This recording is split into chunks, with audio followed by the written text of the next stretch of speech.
जय श्री राधे। आज के वीडियो में हम सत्यवान की कहानी सुनते हैं। चलिए इस कथा को शुरू करते हैं। एक गांव था, उसमें दादी पोती बहुत ही प्यार से रहती थी। रोज सत्य भगवान की कहानी कहा करती थी।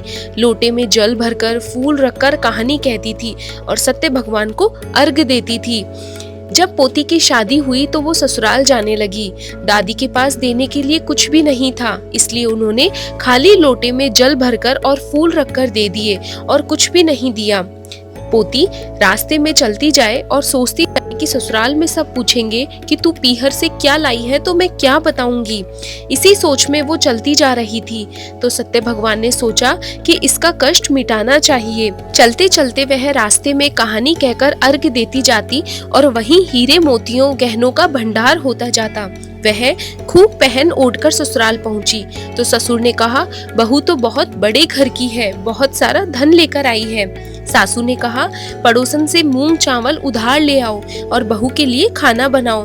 फिर बहू ने कहा, मेरे लोटे में से जल ले लो और रसोई में खाना बनाओ। लोटे से जल लेकर रसोई बनाई तो भगोना भर गया। तरह तरह की मिठाइयाँ उसमें भरी थी। तब सासू ने कहा, बहू आओ जीम लो। बहू बोली, ससुर जी ने नहीं खाया, आपने नहीं खाया, मेरे पति ने नहीं खाया तो मैं कैसे खा लूं। और मेरा सत्यवान का कहानी कहने का नियम है। जब उसने कहानी कही और सबने सुनी तो वहाँ धन का ढेर लग गया। सासू सत्य भगवान का प्रसाद बांटने लगी तो पड़ोसन ने कहा, अभी तो मूंग चावल उधार लेकर गई थी और इतनी देर में इतना सारा धन कहाँ से आया। सासू बोली, मेरी बहू सत्य भगवान की कहानी कहती है, उसी ने दिया है। हे सत्य भगवान, जैसा साहूकार की बहू को धन दिया वैसा सबको देना।